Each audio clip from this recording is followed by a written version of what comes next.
ఈరోజు గుంటూరు వేదికగా వంచనపై గర్జన కార్యక్రమానికి అధ్యక్షత వహిస్తున్న పెద్దలు వెంకటరమణ గారికి,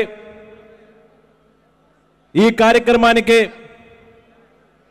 గుంటూరు జిల్లా ఇన్ఛార్జిగా ఉన్న పెద్దలు బొత్స సత్యనారాయణ గారికి, ఈ గర్జన కార్యక్రమంలో ఇక్కడికి విచ్చేసిన నా సోదర ఎమ్మెల్యేలకు, ఎమ్మెల్సీలకు, సీనియర్ నాయకులకు, ఇక్కడికి విచ్చేసిన వైఎస్ఆర్ అభిమానులకు, జగన్మోహన్ రెడ్డి అభిమానులందరికీ కూడా హృదయపూర్వకంగా ధన్యవాదాలు తెలియజేస్తా ఉన్నాను.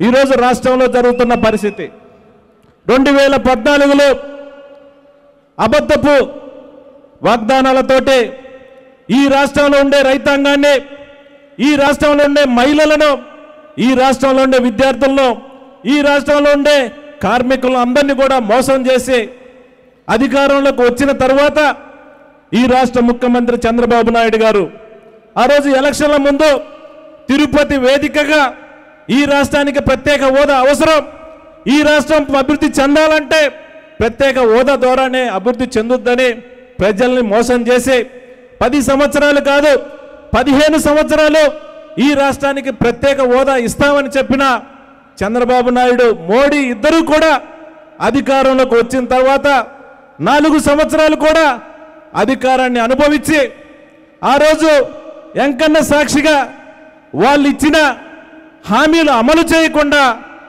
ఈరోజు ప్రజలను మళ్ళీ మోసం చేయటానికి కొత్త ప్రయత్నంతో, కొత్త ఆలోచనతోటి ఈరోజు బీజేపీ తోటే నేను బయటికి వస్తా ఉన్నానని తప్పుడు ప్రచారంతో ఈరోజు ప్రజల ముందుకొచ్చి ఈరోజు మళ్ళీ మరి ఒకసారి ఈ ఆంధ్ర రాష్ట్రంలో ఉండే ప్రజలను మోసం చేయటానికే చంద్రబాబు నాయుడు పూనుకున్నాడు.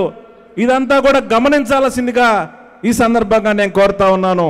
మొదటి నుంచి కూడా, డే 1 నుంచి కూడా మన నాయకుడు జగన్మోహన్ రెడ్డి గారు ఈ రాష్ట్రంలో ప్రత్యేక హోదా అవసరం, ఈ రాష్ట్రం అభివృద్ధి చెందాలంటే ప్రత్యేక హోదా కావాలనే ఏకైక నినాదంతో మనం గుంటూరు వేదికగా కూడా అనేక నిరసన కార్యక్రమాలు, మన నాయకుడు జగన్మోహన్ రెడ్డి గారు నిరవధిక నిరాహార దీక్ష కార్యక్రమాలు కానివ్వండి, బంధులు కానివ్వండి, అనేక కార్యక్రమాలు కూడా మనం చేసి ప్రత్యేక హోదా అంశాన్ని మనం బతికించి వైఎస్ఆర్ పార్టీ శ్రేణులందరూ కూడా ప్రత్యేక హోదా కోసం ఈ రాష్ట్రంలో ఉండే ప్రతి గ్రామం నుంచి కూడా జగన్మోహన్ రెడ్డి గారి ఆదేశాల మేరకు ప్రత్యేక హోదా కోసం పోరాడుతున్న మాట వాస్తవం కాదని కూడా అడుగుతా ఉన్నాను.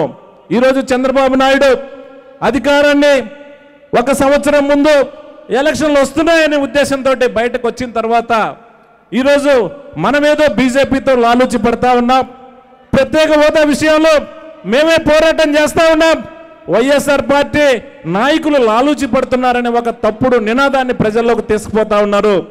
ఇదంతా మనం గమనించాలి. వాళ్ళు చేసే తప్పుడు ప్రచారాన్ని మనం తిప్పుకొట్టాల్సిన అవసరం ఉందని కూడా ఈ సందర్భంగా తెలియజేస్తా ఉన్నాను.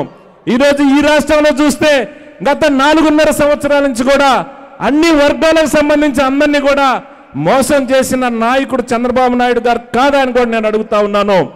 ఎందుకంటే ఈ రాష్ట్రంలో ముఖ్యమంత్రి దగ్గర నుంచి మంత్రుల దాకా, ఎమ్మెల్యేల దగ్గర నుంచి జన్మభూమి కమిటీల సభ్యుల దాకా కూడా ఈ రాష్ట్రంలో అన్నీ కూడా దోచేసన్నమాట వాస్తవం కాదని అడుగుతా ఉన్నాను. ఈరోజు ఎక్కడ మైనింగ్ కానివ్వండి, మట్టి కానివ్వండి, ఇసుక కానివ్వండి, పెన్షన్లు ఇచ్చే దగ్గర కానివ్వండి, ఇల్లు ఇవ్వాలన్నా కూడా ప్రతి ఒక్క కార్యక్రమంలో ఈరోజు లంచాలతోటి, డబ్బు మదంతో ఈరోజు అధికారాలను అడ్డం పెట్టుకొని వాళ్ళు ఇష్టం వచ్చిన పనులు చేస్తున్నమాట వాస్తవం కాదని కూడా అడుగుతా ఉన్నాను.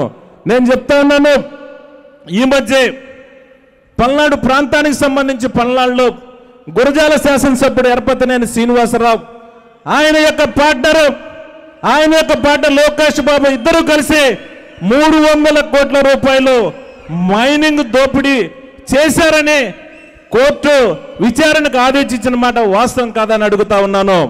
అది అక్కడ ఆ యొక్క ఆరోపణలు అక్కడ ఉన్నాయి కూడా, అక్కడ అన్నీ కూడా కప్పిపుచ్చుకోవడానికి 2 రోజుల క్రితం లోకేష్ బాబు మాచర్ల పర్యటన తీసుకొని అక్కడ కూడా జిల్లాకు సంబంధించి అధికారులను అందరినీ కూడా పిలిచి ఇవి మైనింగ్కు సంబంధించి రికార్డులన్నీ సరిచేసి అసలు దోషుల్ని అసలు దొంగల్ని పక్కన పెట్టి ఏదో అక్కడున్న వ్యాపారస్తుల మీద కేసులు పెట్టి ఈ కేసును మాఫీ చేయటానికి ప్రయత్నం చేస్తున్న మాట వాస్తవం కాదని కూడా అడుగుతా ఉన్నాను. నేను చెప్తా ఉన్నాను, ఈ రాష్ట్రంలో ఉండే వైఎస్ఆర్ పార్టీ ప్రతి కార్యకర్తకి నాయకులు అందరి మీద కూడా ఈ రాష్ట్రంలో తప్పుడు కేసులు పెట్టి ఈరోజు ఇబ్బంది పెడతా ఉన్నారు. గత 4.5 సంవత్సరాల నుంచి కూడా మనం ఇబ్బంది పెడతా ఉన్నాం. ఖచ్చితంగా ఈ 5 నెలలు రాబోయే 5-6 నెలలు కూడా ఇప్పటికే జగన్మోహన్ రెడ్డి గారు మన అందరి కోసం, ఈ రాష్ట్రంలో ఉండే పేద రైతుల కోసం, ఈ రాష్ట్రంలో ఉండే పేద ప్రజల కోసం ఈరోజు 233 రోజుల సుదీర్ఘ పాదయాత్ర కార్యక్రమాన్ని కూడా పూర్తి చేసుకొని ఈరోజు అన్ని గ్రామాలకు సంబంధించిన అన్ని వర్గాలను కూడా కలుసుకుంటూ అందరికీ ఒక భరోసా ఇస్తూ ముందుకు పోతా ఉన్నాడు. మనందరం జగనన్న నాయకత్వంలో ఖచ్చితంగా జగన్మోహన్ రెడ్డి గారు చేసే ప్రతి కార్యక్రమాన్ని కూడా మనం అండగా ఉండాలి. ఆయన ఇచ్చే ప్రతి పార్టీ కార్యక్రమాన్ని కూడా విజయవంతంగా ముందుకు తీసుకుపోవాల్సిన అవసరం ఉందని గుర్తు చేస్తా ఉన్నాను. ఇన్ని రోజులు కష్టపడ్డాం, 4.5 సంవత్సరాలు ఇబ్బంది పడ్డాం, ఒక 5 నెలలు ఓర్చుకుందాం. ఖచ్చితంగా ఈ రాష్ట్రంలో ఎవరైతే వైఎస్ఆర్ పార్టీకి సంబంధించి కార్యకర్తలను కానివ్వండి, ఈ రాష్ట్రంలో ఉండే వైఎస్ఆర్ పార్టీకి సంబంధించిన నాయకుల్ని తప్పుడు కేసులతో ఎవరైతే ఇబ్బంది పెట్టారో ఖచ్చితంగా చట్టపరంగా అలాంటి అధికారులను ఎవరిని కూడా వదిలిపెట్టకుండా శిక్షించే రోజు వస్తుందని కూడా గుర్తు చేస్తా ఉన్నాను. ఈరోజు చూస్తే ఈరోజు తెలుగుదేశం పార్టీకి సంబంధించి మంత్రులు కానీ ఎమ్మెల్యేలు కానీ ఇక్కడుండే వాళ్ళ అనుకూలమైన పోలీసు యంత్రాంగాన్ని అడ్డం పెట్టుకొని ఇష్టాసారంగా ఇబ్బంది పెడతా ఉన్నారు. వాళ్ళు ఇష్టం వచ్చినట్టు కూడా తప్పులు కేసులు పెట్టి ఇబ్బంది పడతా ఉన్నారు. వాళ్ళు చేసే దందాలకి, వాళ్ళు చేసే దౌర్జన్యాలకు అన్ని కూడా వత్తాసు పలికే అధికారులు కూడా ఉన్నారు. ఖచ్చితంగా అలాంటి అధికారులను చట్టపరంగా శిక్షించాల్సిన అవసరం ఉంది. ఖచ్చితంగా వాళ్ళని కానివ్వండి, ఈరోజు ఈ రాష్ట్రంలో ఉండే తెలుగుదేశం నాయకులు అక్రమంగా సంపాదించిన ప్రతి పైసా కూడా కట్టించాల్సిన అవసరం ఉంది. అది ప్రజల ధనం, ప్రజల దగ్గర ఎట్లా దోచేశారో ప్రతి రూపాయి కూడా కట్టిస్తామని కూడా ఈ సందర్భంగా తెలియజేసుకుంటూ, ఎన్ని ఇబ్బందులు వచ్చినా కూడా తెలుగుదేశం పార్టీ చేసే అబద్ధపు ప్రచారాన్ని తిప్పుకొట్టాల్సిన అవసరం ఉంది.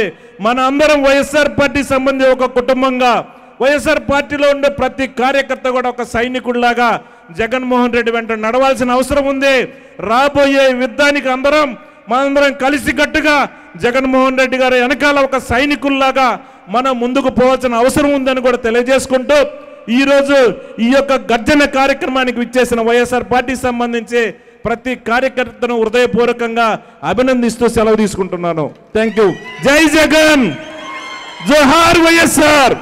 వార్తావాణి న్యూస్ ఛానల్ ఎప్పటికప్పుడు రాజకీయ, సినీ విశేషాలు, స్పోర్ట్స్ మరియు సాంకేతిక పరమైన మరెన్నో విషయాలను మన ముందుకు తెస్తుంది. మరింత సమాచారం కొరకు వార్తావాణి న్యూస్ ఛానల్ ని సబ్స్క్రైబ్ చేయండి.